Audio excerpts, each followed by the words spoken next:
Halo Sobat Football Lovers, kembali lagi di channel Bal News 2. Nah, kali ini di channel ini kami membahas berita seputar olahraga sepak bola. Dari mulai berita timnas Indonesia, informasi Liga Indonesia, informasi Liga seputar internasional. Bagi kalian yang belum subscribe channel ini, bisa langsung di subscribe dan nyalakan loncengnya agar kalian tidak ketinggalan video terbaru dari kami. Baiklah, langsung saja kita masuk ke video pembahasannya. Gelandang Liga Australia gabung latihan skuad Garuda. Tantangan yang harus dihadapi skuad Merah Putih di Vietnam. Rekap pemain abroad timnas Indonesia dini hari tadi. Rekor berpihak ke Indonesia, STY punya peluang permalukan Vietnam.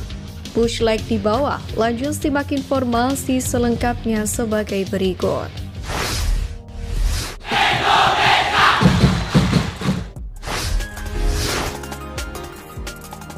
Rekap pemain abroad timnas Indonesia dini hari tadi.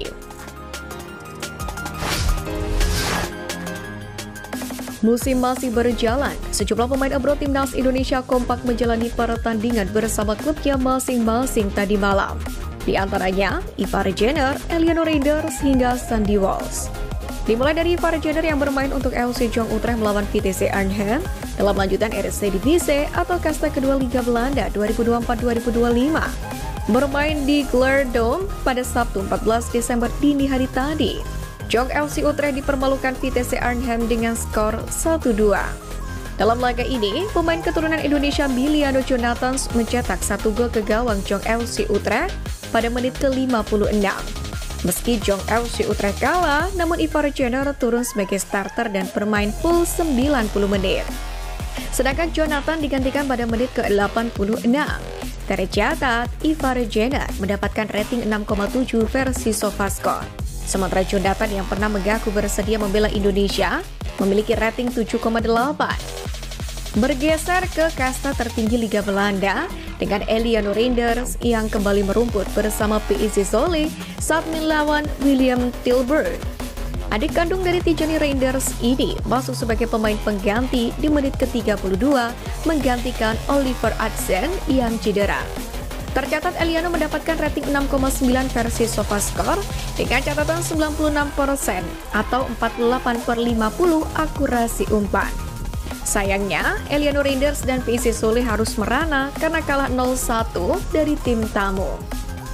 Sebagai informasi, Eliano sendiri mendapatkan kembali menit bermain di Zwolle setelah terakhir kali pada 3 November 2024 lalu, yakni kala menghadapi Go Ahead Eagles.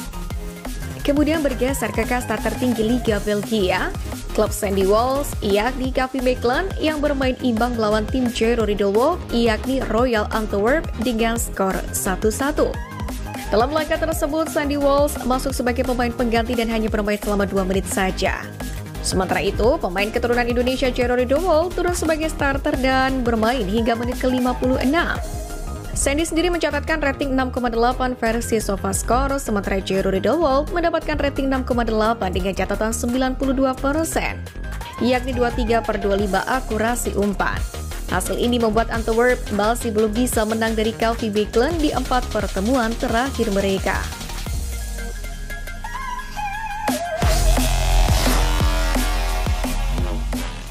Gelandang Liga Australia gabung latihan skuad Garuda. Timnas Indonesia U20 saat ini diketahui sedang menjalani pemusatan latihan yang berlangsung di Jakarta pada 5 Desember hingga 20 Desember 2024. Pemusatan latihan itu merupakan bentuk persiapan skuad Merah Putih muda jelang tampil di Piala Asia U20 pada 13 Februari mendatang.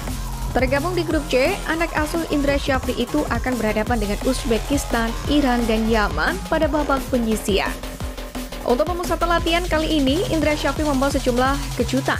Salah satunya dengan tidak memanggil 2 bintang diaspora yakni Jens Raven dan Wilber Jardim. Meskipun absen, namun 2 pemain tersebut sudah ikut pemusat latihan timnas Indonesia U20 saat berada di Jepang beberapa waktu yang lalu. Sementara itu, kejutan lain adalah memanggil pemain dari tim U17 yakni Matthew Baker yang masih berusia 15 tahun.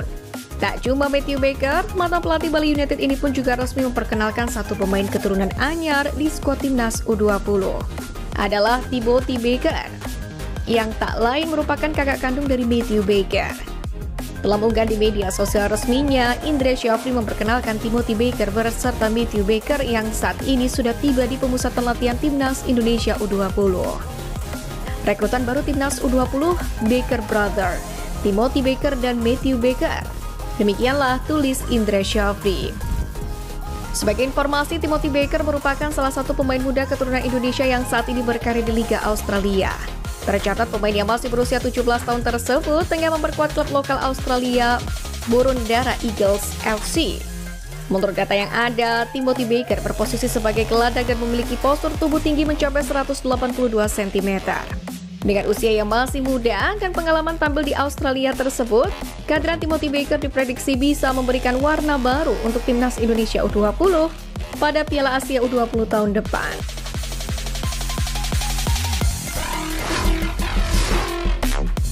Tantangan yang harus dihadapi skuad Garuda di Vietnam.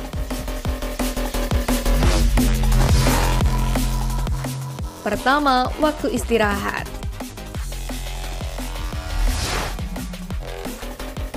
Timnas Indonesia tak punya waktu istirahat yang cukup dalam mempersiapkan tim untuk melawan Vietnam akhir pekan nanti. Setelah melawan Myanmar pada Senin 9 Desember, skuad Garuda harus menjamu Laos pada Kamis 12 Desember di Solo. Anak asuh Sintayong pun harus segera bertolak ke Vietnam guna mempersiapkan diri untuk pertandingan pada Minggu 15 Desember. Bermain 3 kali dalam sepekan tentu sangat berat bagi para pemain Timnas Indonesia dan sangat berpengaruh pada kondisi fisiknya. Melihat para pemain keteteran saat menghadapi Laos di kandang sendiri, entah bagaimana nasib Indonesia di Vietnam nanti. Kedua, cuaca dingin.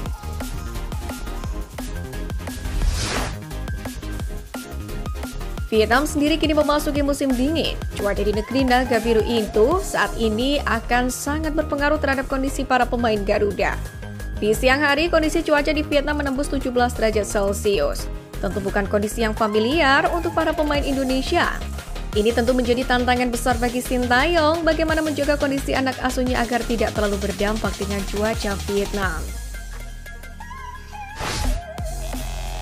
Ketiga, absennya Marcelino. Timnas Indonesia dipastikan tanpa Marcelino Ferdinand saat melawan Vietnam. 2 kartu kuning di laga melawan Laos membuatnya terusir. Kehilangan Marcelino tentu akan sangat berdampak terhadap kekuatan skuad Garuda. Beban Timnas Indonesia pun semakin bertambah. Performa melawan Laos tidak menunjukkan jati diri Timnas Indonesia. Selain kalah dalam strategi juga kalah pengalaman dari lawannya. Ditambah lagi absennya salah satu pemain kunci tim asuhan Sintayong di turnamen ini. Kondisi yang sangat menguntungkan pihak Vietnam.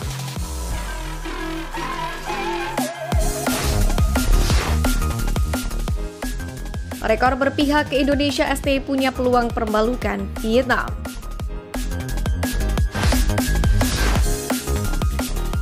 Timnas Indonesia seperti yang kita tahu akan melakoni pertandingan ketiga grup B Piala AFF 2024 atau ASEAN Championship di kandang Vietnam, yakni di Stadion Vietri pada hari Minggu 15 Desember. Pertandingan ini penting untuk Indonesia karena bisa menentukan nasib skuad merah putih di turnamen ini. Untuk itulah Timnas Indonesia pantang kehilangan poin dari laga ini. Meski berangkat dengan situasi kurang ideal, seperti hasil imbang atas Laos dan kurangnya jam istirahat, namun peluang Indonesia untuk mencuri poin dari Vietnam cukup terbuka jika melihat rekor pertemuan.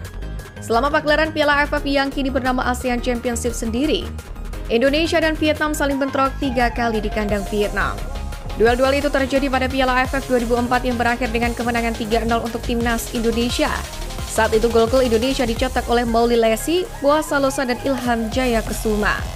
Kemudian pada Piala AFF 2014, Indonesia pun mengimbangi Vietnam 2-2, di mana gol Vietnam dari Quang Ngoc Hai dan Lee Chong Fin dibalas dengan Sulhan Zamrun dan Samsul Arif. Rapor Indonesia yang tidak terkalahkan di kandang Vietnam pupus pada Piala AFF 2022, di mana dalam Piala AFF dengan format kandang tandang itu Indonesia harus kalah 0-2 di leg kedua semifinal. Sementara kali ini menghadapi Vietnam bisa jadi tantangan berat untuk Timnas Indonesia. Pelatih Sintayong harus memutar otak agar performa Asnawi Mangkualam Bahar dan kawan-kawan stabil serta bermain sesuai dengan instruksi. Tidak hanya itu, tim Merah Putih pun juga bakal kehilangan gelandang muda andalan Marcelino Ferdinand yang mendapatkan kartu merah saat ditahan Laos 3-3.